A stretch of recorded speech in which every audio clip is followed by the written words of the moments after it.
Hello, this is Jeffrey from Love and Other Arts. Today, I want to share 5 thoughts on art with you. I'm using art here in a very loose sense. These thoughts will come from a writer, a couple of visual artists, and a couple of musicians.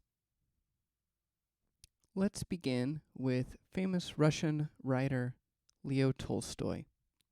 Tolstoy is known all over the world for his novels like War and Peace and Anna Karenina.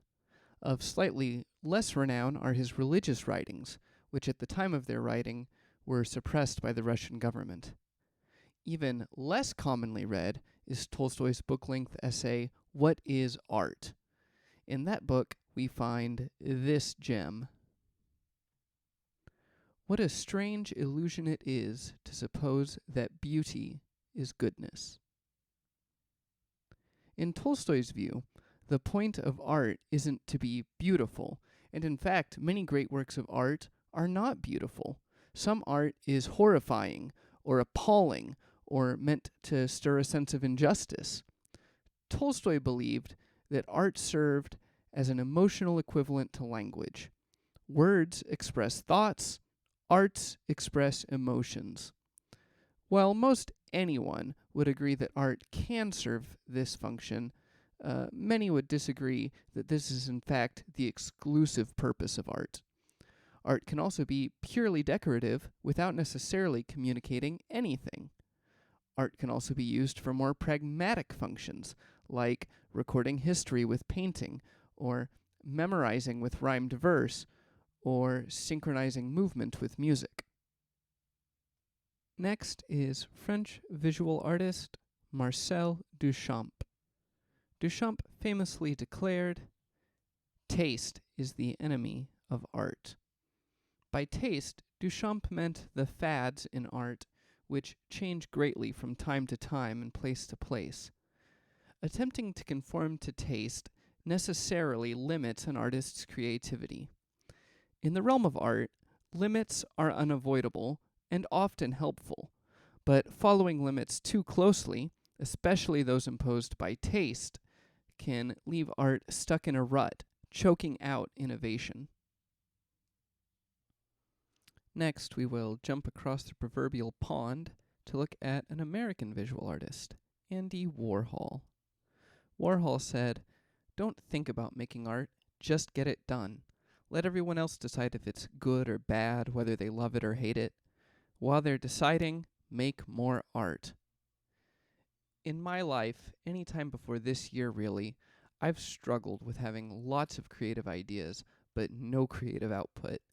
I was so concerned with only creating the very best that I paralyzed myself into not creating at all. This quote from Warhol was really motivating to me. I took it to heart and have made lots of music and writing this year. Don't be afraid to just keep creating.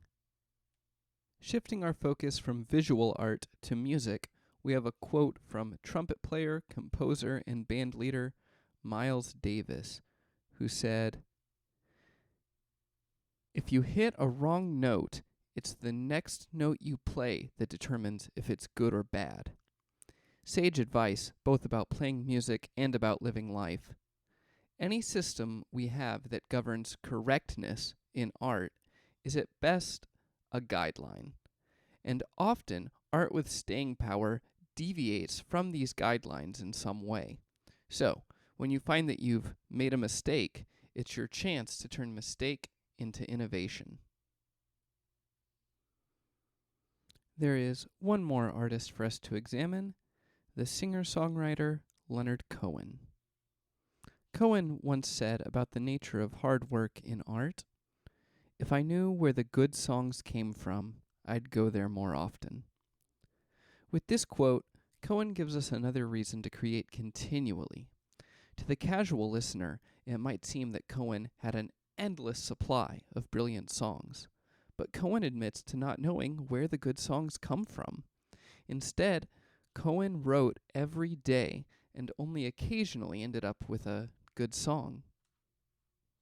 At the heart of each of these quotes are questions about what it means for art to be good, Answers vary from thinker to thinker. Tolstoy would say that good art is art which communicates feelings, even better if it communicates feelings of unity with all people, and better still if it communicates feelings of unity between humanity and God. I suspect that Duchamp would answer that it has something to do with an artist's sense of satisfaction with the work. Warhol might suggest that being good or bad is trivial. Perhaps only Davis and Cohen would have an answer which pertained to the presence of certain artistic devices and skills. Even still, Davis suggests that a wrong note doesn't have to be a bad thing. One of the aims of Love and Other Arts is to emphasize that love is an art, and that the lessons which make us better artists also make us better lovers. Taken as advice on love, Tolstoy urges us not to be shallow, but rather to seek unity in our relationships. Duchamp reminds us that loving someone isn't about how much that person is to our taste or to our liking. Warhol insists that we love persistently at every opportunity. Davis makes us aware that when we make a mistake in love, it can be fixed. And Cohen reminds us that to get the best experience out of love, we have to put in the work every day.